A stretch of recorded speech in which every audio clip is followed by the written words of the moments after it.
vimos ya Daniel 2. Tratamos de presentar lo más esencial de Daniel 2 para entender esa profecía de Daniel 2 que dijimos que es la base, la estructura básica de todas las profecías de tiempo de la Biblia, del tiempo del fin especialmente. Y comenzamos a hablar un poquito sobre el Daniel capítulo 7, pero hoy quiero compartir con ustedes algo que me parece que es de mucha importancia para entender el libro de Daniel en general, y es el contexto del libro de Daniel. Es muy importante. Van a darse cuenta,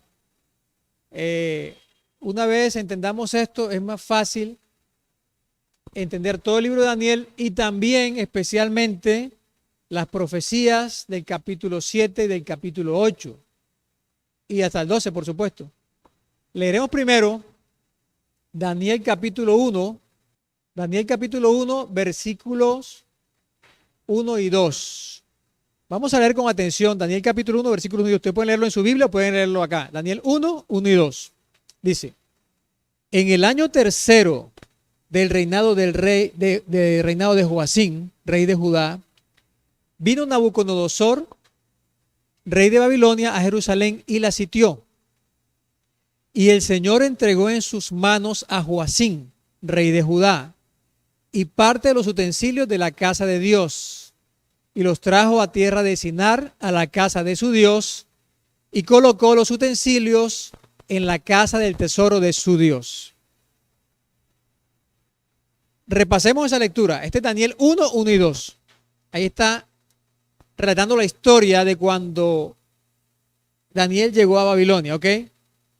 Repasémoslo. ¿Cuándo ocurrió esto? ¿En el año tercero de qué? ¿Del rey? No. Dice aquí, del reinado de Joacim. ¿Rey de dónde? Rey de Judá. O sea, había un rey en Judá que se llamaba Joacim. En el año tercero de ese rey ocurrió esto, ¿ok? ¿Qué pasó? Vino Nabucodonosor, que era el rey de Babilonia, dice a Jerusalén, y la sitió. Por un tiempo la sitió. Primero la sitió como solían hacerse, ¿verdad? ¿Y qué pasó? Dice aquí, el Señor entregó en sus manos a Joacim, rey de Judá. El texto es claro que Dios es quien entrega, permite que Nabucodonosor proceda del sitio a invadir Jerusalén, ¿ok?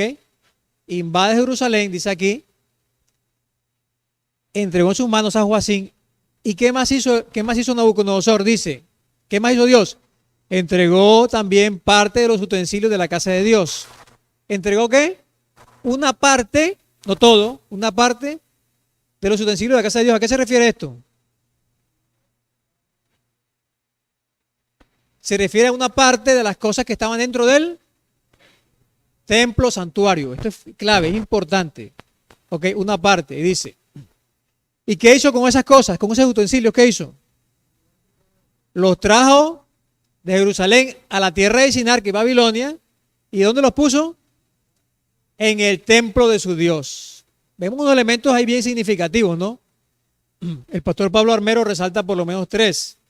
Número 1, un rey en Jerusalén, un rey en Babilonia. Número 2, una ciudad, Jerusalén, una ciudad, Babilonia. La contraparte, ¿no? Y número 3, un templo, el templo de Dios y el templo de Babilonia. Son elementos que destaca el texto bíblico en estos momentos, ¿ok? Y son muy importantes. Ahora, quiero comparar este texto con otro texto que es el contexto de Daniel. Se encuentra en el segundo libro de Crónicas. Segundo de Crónicas. ¿Ok? El libro segundo de Crónicas, ustedes saben que los libros de Samuel, Reyes, Crónicas son como historias, son crónicas. Y a veces, por no entender el propósito de esos libros o su conexión con el resto de la Biblia, nos es tedioso leerlo, ¿verdad? ¿A ustedes les pasa que es tedioso leer todos esos libros de crónicas, todas esas genealogías, esas cosas, esos reyes hizo esta cosa? ¿Cómo se relaciona esto con lo que vamos a decir? Bueno, miren este contexto. Segundo de Crónicas 36, 5 al 7. Y vamos a ver las similitudes. Dice, cuando comenzó a reinar Joacim, ¿qué rey es ese? El mismo que aparece allá. Cuando comenzó a reinar Joacim era de 25 años y reinó 11 años. ¿En dónde? en Jerusalén. Van viendo yo los salté en amarillo las cosas que son similares, ¿no? Y dice, e hizo lo malo delante de los ojos de Jehová su Dios. Esto es muy importante. Este rey Joacim hizo lo malo. Cuando leemos la historia de los reyes de Israel y de Judá, nos damos cuenta que unos hacían cosas malas y otros hacían cosas buenas. Este hizo cosas malas, ¿ok? Y vamos a ver qué relación tiene esto con la historia de Daniel. Hizo lo malo ante los ojos de Jehová su Dios y subió contra él Nabucodonosor, rey de Babilonia. Aquí está mire que es la misma historia, ¿se dan cuenta? Es la misma historia. Pero aquí está, van a darse cuenta que es el contexto. Mire cómo sigue diciendo, el contexto anterior. Y lo llevó a Babilonia atado con cadenas. También llevó Nabucodonosor a Babilonia, que dice, de los utensilios de la casa de Jehová. Y los puso en su templo en Babilonia. ¿Se dan cuenta que es la misma historia? Pero la de Crónicas está insertada en un desarrollo histórico anterior a Daniel. O sea, en otras palabras, Daniel comienza, ¿dónde? Donde termina Segundo de Crónicas, históricamente hablando. ¿Me van siguiendo? Ahora, esta narración que aparece aquí en Crónicas y en Daniel se corresponde con la primera incursión de Nabucodonosor en Jerusalén. Nabucodonosor, rey de Babilonia, incursionó 3 veces en Jerusalén. Esta es la primera, que se conoce como la primera deportación. O sea, Nabucodonosor sitia Jerusalén, invade Jerusalén y se lleva ¿qué? Una parte de los cautivos y una parte de las cosas del templo. En esa primera deportación es que fue, ¿quién? Daniel. Por eso Daniel comienza así, porque está narrando esa primera deportación. ¿Ok? Entonces esta es la primera deportación, la primera incursión de Babilonia, de Nabucodonosor en Jerusalén. Presten atención a esto porque esto es importante. Es algo que no es solo historia, es una historia que ayuda a entender la Biblia y la profecía. ¿Ok? Ahora, vamos a leer en el mismo libro, Segunda de Crónicas, la narración de la segunda incursión o la segunda deportación. Bueno, aquí está.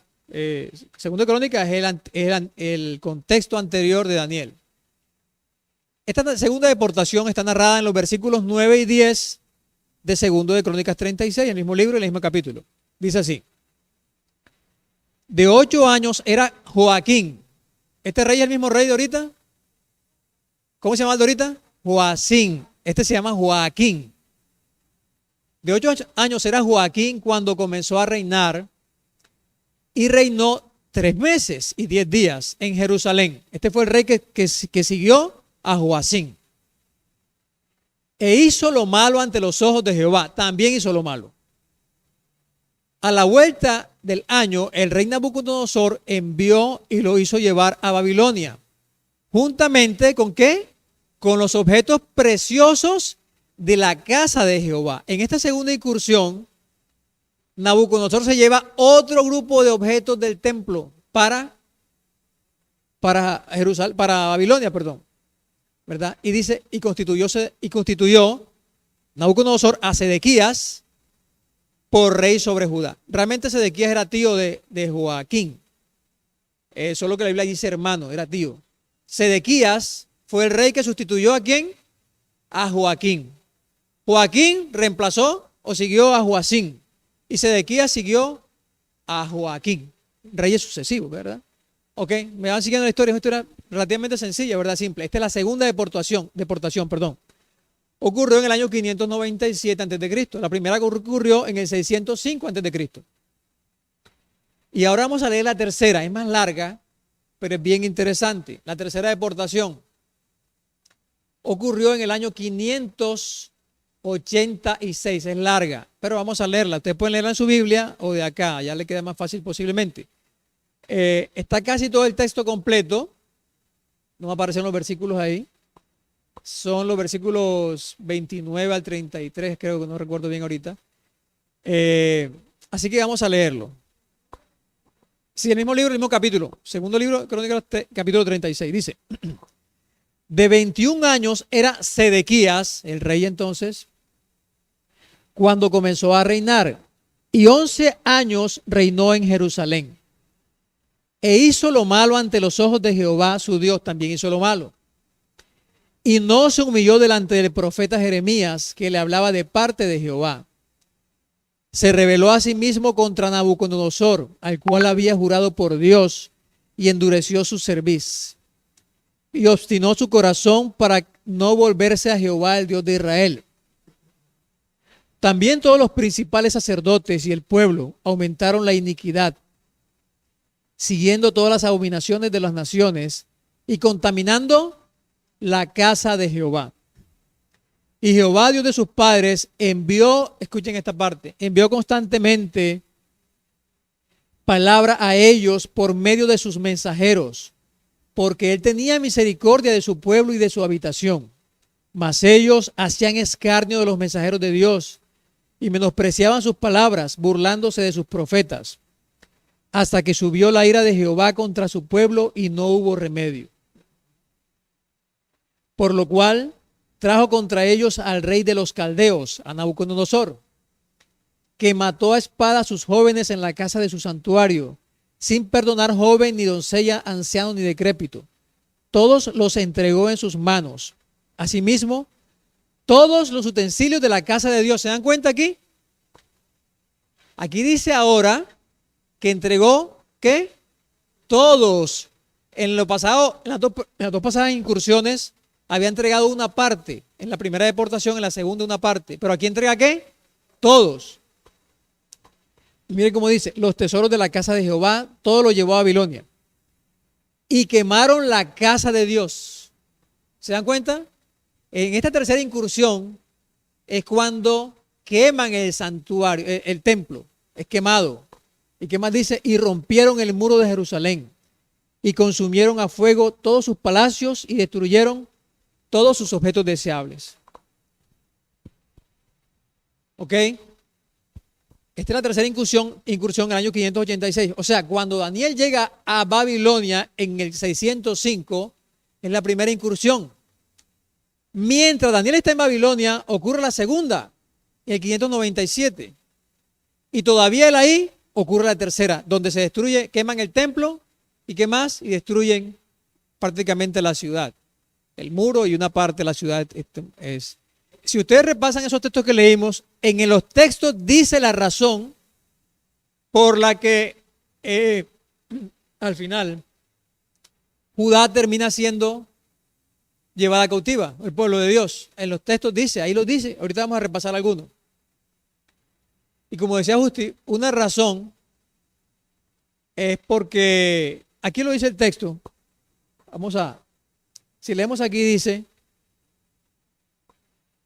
aquí, también todos los principales sacerdotes y el pueblo aumentaron la iniquidad, siguiendo todas las abominaciones de las naciones, que contaminando la casa de Jehová.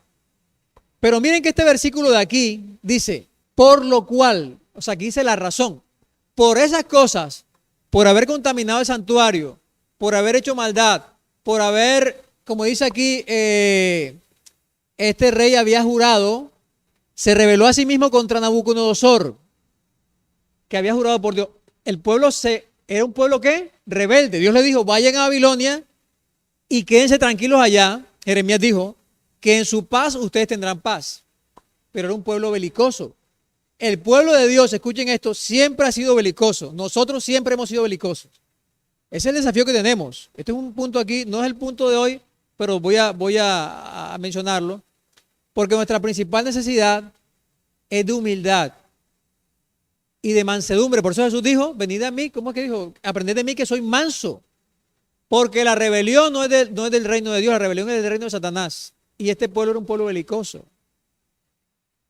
¿verdad? Y estaban ahí y buscaban la forma de rebelarse. Vino Nabucodonosor la segunda vez, otra vez a rebelarse. La tercera vez vino y destruyó a todos. Así pasó también con Roma, en el año 70, con Jerusalén. Se rebelaron contra los romanos varias veces hasta que los romanos vinieron y quemaron todo. ¿Ok? Tenemos que aprender de eso. Por eso la mansedumbre, la sujeción en la Biblia es un tema clave. Porque la rebelión pertenece al enemigo y la sujeción es parte del carácter de Dios. Así que este es el contexto del libro de Daniel. Ahora, voy a presentarles una gráfica. Resumen de la historia. Estos tres primeros que aparecen aquí, los tres primeros reinos o reyes, son Saúl, David y Salomón. Con Saúl comenzó la monarquía en Israel, o sea, fue el primer rey de Israel, ¿ok? Del rey de Israel, y se le conoce como el reino unificado. O sea, aquí todas las 12 tribus estaban juntas. Saúl fue rey de las 12 tribus. David fue inicialmente rey de las tribus, de unas tribus nada más, Judá principalmente, porque las tribus, un gran número de tribus que estaban con Saúl no aceptaron a David como rey. Después lo aceptaron y David reinó sobre todo Israel otra vez. Cuando Salomón sustituye a David, ya es rey sobre Israel nuevamente, sobre todo. Se llama reino unificado, estos primeros tres reyes de aquí. ¿Van siguiendo? Pero cuando Salomón muere, lo sucede en el trono su hijo Roboam. Roboam es este que aparece aquí. Roboam fue el hijo de Salomón que reemplazó a Salomón. Pero de las tribus de Israel, 10 tribus no aceptaron a Roboam como rey. Y ellos formaron, digamos así, un reino aparte. Que comenzó aquí, por eso está separado, aquí se separa. En el tiempo de Roboam se divide el reino, se divide en dos partes, conocido como Reino del Norte y Reino del Sur. En el Reino del Norte estaban 10 tribus y en el Reino del Sur estaba principalmente Judá, pero también Benjamín y una parte de la tribu de Leví. ¿Ok? O sea, en este contexto histórico, miren aquí, voy a volverme a este punto de aquí. Aquí vimos ahorita, este es el rey Joacim, 605, este es Joaquín, 597, y este es Sedequías aquí. Aquí comienza el libro de Daniel, en este pedazo que ustedes ven acá. ¿Me van siguiendo, verdad? Aquí vemos Babilonia, miren, aquí dice Babilonia, y aquí está un periodo que dice 70 años de cautiverio. Este es el contexto del libro de Daniel, es importante. Porque vamos a darnos cuenta que en Daniel lo que ocurre realmente es una continuación de lo que ya viene, pero con unos elementos adicionales, ¿ok? Así que presten atención a esto. Este es el contexto histórico y teológico de Daniel. Entonces, aquí termina la historia de los reyes, pero acá comienza. Entonces, aquí comienza con Roboam, aquí se divide el reino, al reino norte que es Jeroboam. Ustedes ven que hay unos cuadritos en verde y otros en rojo, ¿verdad? Los cuadritos que están en rojo quiere decir que son reyes malos, es un rey malo. Y el que está en verde es que es un rey que hizo lo bueno. ¿Me siguen? Lo que está en rojo es un rey que hizo lo malo. Aquí Salomón está en naranjado, pero ahí no se ve naranjado. Naranjado porque él fue un tiempo un rey bueno, pero un tiempo fue un rey malo. Vemos una cosa. En el reino del norte, o el reino llamado de Israel, ¿qué ustedes ven aquí? ¿Qué ven ustedes aquí? Todos son rojos. Todos los reyes fueron malos reyes, hicieron lo malo. 20 reyes tuvo el reino del norte y también el sur tuvo 20 también. Todos los reyes en el norte hicieron lo malo. Es interesante esto. ¿Por qué? ¿Cómo así? ¿Por qué todos fueron malos? Es una pregunta que vamos a responder ahorita. Vamos a mirar ahorita. Ahora, el reino del sur, digamos que fue la continuación, porque el reino del norte es el que se desprende, es el que se separa del reino del sur, del pueblo de Dios. Los reyes del reino del sur, escuchen esto que es importante, todos son descendientes de David, son familiares, porque Jacob había profetizado que el cetro, el reino, estaba ¿en qué tribu? En la tribu de Judá. David era de Judá. Entonces, todos los reyes del reino del sur, de acá abajo, de Judá, que se llama Judá, eran descendientes de David, de familia, ¿no? De David, genéticamente. Pero los reyes del reino del norte no eran descendientes de David primeramente y tampoco se sucedían por familia. O sea, se pudo ser un general, un criado, pero los reyes no eran familia, no eran descendientes biológicos. ¿Me hago entender?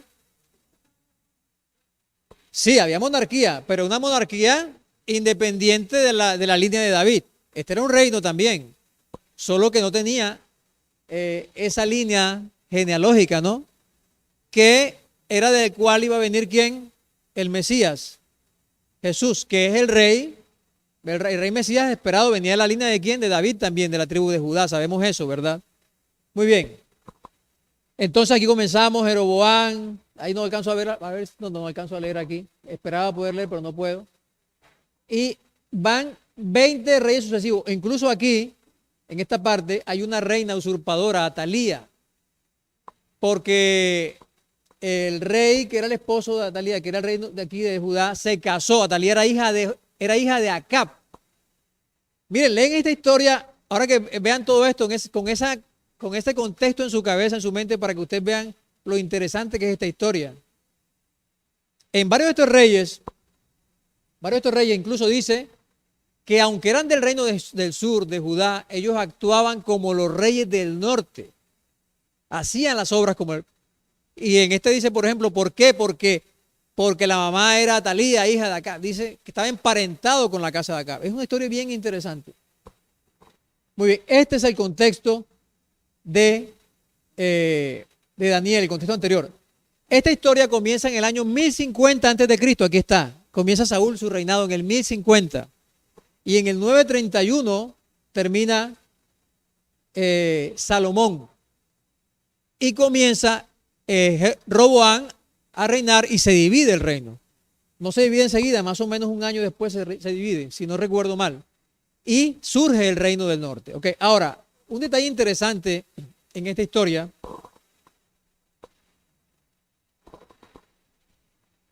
es que eso que está en azul ahí son los profetas que profetizaron en esa época. Miren la gran cantidad de profetas que hay ahí. Y especialmente me llamó mucho la atención acá en esta parte final de aquí. En esta etapa final, miren toda esta cantidad de profetas que hay aquí. Es tremendo. O sea, todo lo que Dios estaba intentando hacer para evitar que su pueblo fuera llevado cautivo. Y acá arriba, lo mismo. A pesar de que este era un reino rebelde, había parte del pueblo, o eran parte del pueblo de Dios. Y Dios también intentó hacerlo volver a él. Ok, me van siguiendo, listo. Este es el contexto de Daniel. Recuerden aquí, hermanos, miren para acá. De aquí esta es la historia del libro de Daniel. Aquí, estos 70 años que están aquí. Aquí comienza Daniel, el libro y su ministerio acá. Este es el contexto anterior. Ahora, ¿qué detalle vemos aquí? Primero, un detalle interesante. Vamos a acercarnos un poquito más porque quiero mostrarles cómo esta historia nos ayuda a entender el libro de Daniel y cómo fundamenta las enseñanzas del libro de Daniel. Ahí he quitado los profetas para que quede más claro y surge la pregunta que mencioné ahorita. ¿Por qué todos los reyes del reino del norte fueron malos? ¿Saben por qué? Miren esto. Este es Primero de Reyes capítulo 12. Vamos a leer algunas partes ahí. Dice, y dijo Jeroboam en su corazón, lean ese texto, Primero de Reyes, capítulo 12. Cuando se divide el reino del norte, miren lo que dice Jeroboam, que fue el primer rey. Y dijo Jeroboam en su corazón, ahora se volverá el reino a la casa de David. Si este pueblo subiere a ofrecer sacrificios en la casa de Jehová en Jerusalén. Él dice que si el pueblo del norte se regresa al santuario a adorar, se iba a devolver.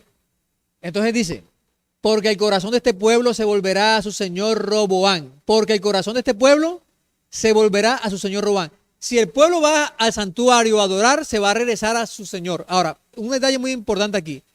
Los reyes de Israel, escuchen bien, eran una figura del rey celestial.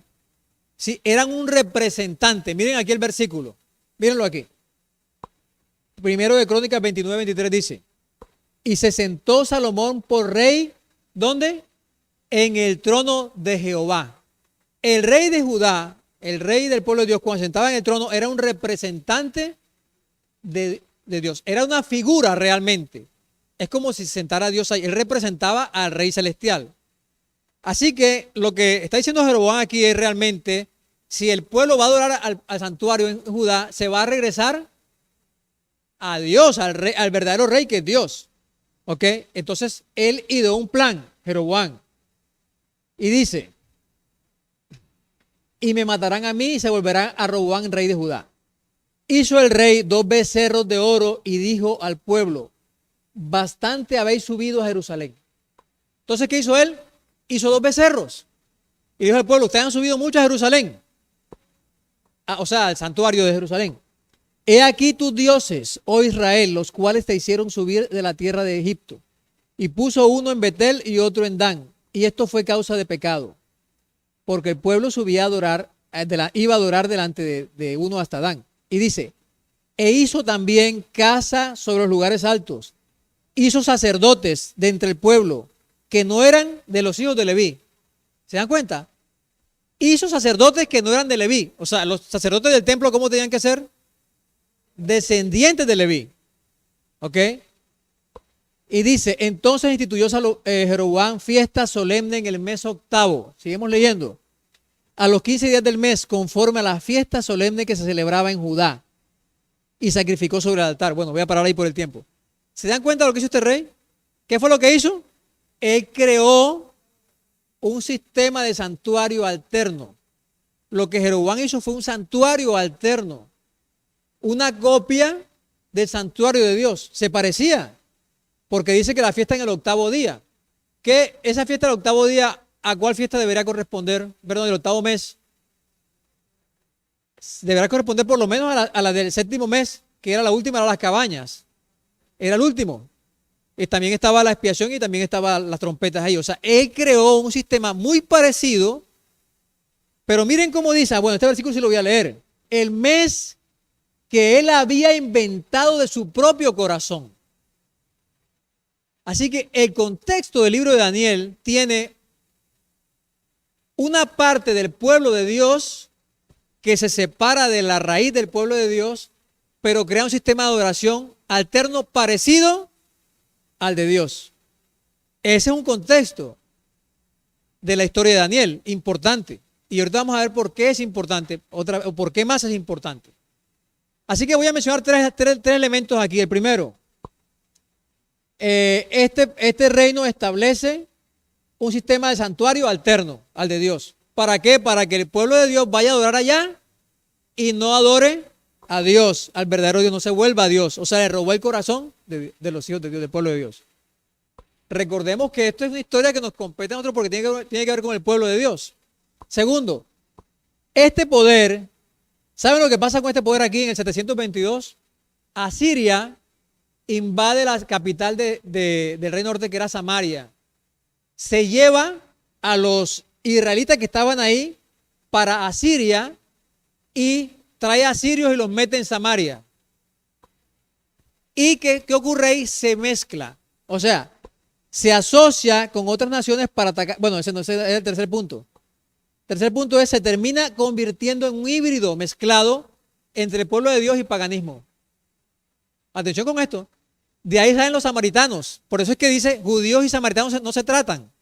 Por eso es que los judíos, cuando se fue a reconstruir el templo de Jerusalén en el tiempo de Nehemías y de Esdras, ellos le ofrecieron, los samaritanos, ayuda a los judíos, pero ellos dijeron que no. Porque los samaritanos eran un pueblo mezclado, era un híbrido. Había parte del pueblo de Dios, pero mezclado ¿con qué? Con paganismo. Sus creencias, ya justifico la palabra, sus creencias eran unas creencias mezcladas que parecían, pero no eran las que Dios había establecido. Otra característica es que este reino del norte se asociaba con las naciones paganas para atacar al pueblo de Dios. Atacaban, guerreaban contra el pueblo de Dios. Ahora, y aquí con esto voy a terminar, que es y hacemos el resumen del tema de hoy. Bueno, antes de mostrarlo, como ustedes se dan cuenta aquí, se han dado cuenta hasta ahora, la problemática de estos dos reinos, incluso si leen los libros de Segunda de Crónicas y ustedes se dan cuenta que un rey era bueno o era malo dependiendo de la manera en que trataba qué cosa, lo que Dios había dicho, especialmente relacionado con el santuario. ¿Por qué este reino todos eran malos? ¿Por qué fueron malos todos estos reyes? ¿Por qué? Porque desde el principio se estableció un sistema falso, alterno, una copia tergiversada del santuario de Dios. Por lo tanto, ningún rey que siguiera después aquí iba a ser lo bueno, porque ya su base era mala. ¿Me van a entender? O sea, todos los reyes seguían ese sistema de santuario alterado, ese sistema de santuario tergiversado. ¿Sí me hago entender? O sea, en otras palabras, este reino desechó el santuario de Dios, el sistema de santuario de Dios, y creó su propio sistema de santuario. ¿Listo?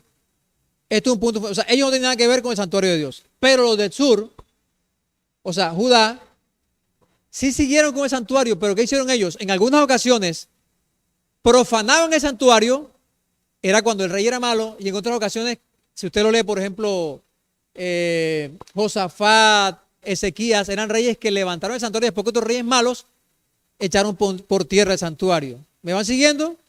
En el reino de Judá, en el pueblo de Dios, algunos reyes profanaban el santuario, y cuando ellos profanaban el santuario, como leímos ahorita, esas naciones eran atacadas Judá era atacado por naciones extranjeras.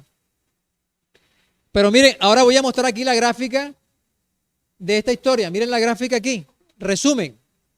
Esta línea que ustedes ven aquí, que van a ver aquí en estos momentos, es el comportamiento del santuario, del estado del santuario durante la historia de estos reyes, aproximadamente. O sea, aquí Salomón construye el templo, el santuario, ¿verdad? Está en su máximo esplendor. Pero cuando viene Roboán, él establece idolatría, por decir algo, desecha lo que Dios estableció en el santuario. O sea, en otras palabras, profana el santuario, ¿verdad? Durante el periodo, este periodo que va aquí. Después viene un rey que es el rey Asa y comienza a hacer reformas en el santuario, comienza a reconstruir y nuevamente se levanta, sí, el santuario. Esta es la historia que pasa aquí. ¿Se dan cuenta? Este mismo rey Asa después comete idolatría, después este rey que viene ya comienza a poner las cosas en orden, después viene este rey Ocosías con Atalía y otra vez baja la forma en que tratan el santuario. Esta es la historia, ¿se dan cuenta? Ahora, ¿cuál es el punto? Miren esto. Este es el comportamiento, pero al final, en estos tres reyes de aquí, que vimos ahorita, Joaquín y Ezequías, ¿qué ocurre? ¿Qué ocurre aquí? Como vimos, Sedequías. ¿Qué leímos ahorita? El templo es quemado y la ciudad es destruida. O sea, digamos que llega al máximo de la destrucción. O sea, ese es el contexto del libro de Daniel. O sea, cuando Daniel es llevado a Babilonia, lo vimos ya, primero la primera incursión, primera deportación, la segunda, y en la tercera todavía Daniel está ahí, 586.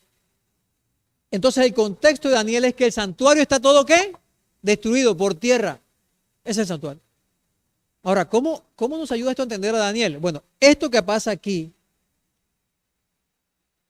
les pregunto algo. ¿Qué esperaría Daniel si conocía esta historia que ocurriera después de esto? ¿Qué esperaba Daniel que ocurriera? ¿O qué era lo que debía ocurrir en este comportamiento? ¿Qué debía ocurrir o qué se esperaría que debía ocurrir acá en la historia, en este pedazo de historia de acá? ¿Qué debía ocurrir? Que viniera algún rey o alguien y ¿qué hiciera? Levantara el santuario. O sea, que fuera nuevamente. Lo que quiero decir es que esta historia de aquí debía pasar acá. Y es lo que está esperando Daniel. Ya discutió la palabra. Escuchen bien esto. Ahora, con esa idea en la mente, si eso es lo que se esperaba, eso es lo que debía ocurrir, ¿qué es lo que hace Dios? Mire que ¿cuál es el tema central aquí? El santuario, ¿verdad? El santuario había sido derribado o levantado, levantado. El santuario es el eje de la historia de Daniel, la historia del pueblo de Dios realmente. Es el eje. Pero ¿qué es lo que hace Dios? Dios le da una visión, el capítulo 8, versículo 14. Hasta 2300 tardes y mañana luego el santuario será purificado. La pregunta es, miren que tiene relación porque es un santuario. Pero ¿qué santuario es? ¿El santuario de la tierra o el del cielo? ¿Se dan cuenta cómo encaja? Lo que hace Dios es aprovechar ese contexto y ahí Dios inserta una verdad más trascendente.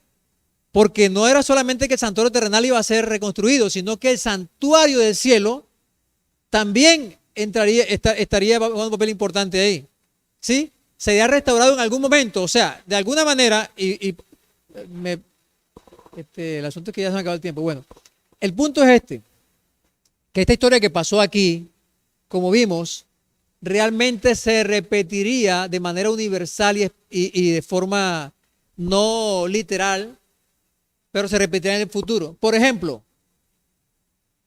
en el futuro habría un rey o un reino que tendría un sistema alterno de santuario que separaría al pueblo de Dios. ¿Se dan cuenta? Ahí está. Bueno, muchos de ustedes no lo saben, pero sí lo hay. Ese poder, ese reino, porque es un reino, ¿está conformado por parte del pueblo de Dios? Sí. Está simbolizando los pies de hierro. ¿Se acuerdan que vimos las piernas? ¿Sería una mezcla entre el pueblo de Dios y el paganismo? Sí. Estaba simbolizando las piernas. O sea, esto que pasó aquí se repetiría acá, pero a escala universal con el santuario celestial. Y es ahí que Dios inserta esa profecía. ¿Se dan cuenta cómo el contexto de Daniel apoya y nos permite tener más claro que la revelación de la profecía del santuario celestial está relacionada? O sea, es una base importante. Entonces, ¿cómo hacer para determinar si el santuario del que habla Daniel en 8:14 es del cielo o de la tierra? Bueno, cuando lleguemos allá lo vamos a ver, pero hay palabras, expresiones, declaraciones que lo dicen. Por ejemplo, el ángel dice a Daniel, esto es para el tiempo del fin. Esto es para muchos días. Y no solo, sino que inserta esa profecía dentro del cumplimiento de la venida del Mesías, de su crucifixión. Por lo tanto, hay una clave de tiempo ahí que indican que ese santuario era un santuario diferente, ¿ok? Que no podemos verlo ahorita. Entonces, lo que quería mostrarles, mi objetivo es mostrarles hoy en ese contexto, como lo acabé de decir, cómo es un fundamento firme para entender la profecía de Daniel y cómo apoya la idea del santuario, porque realmente es la continuación de eso.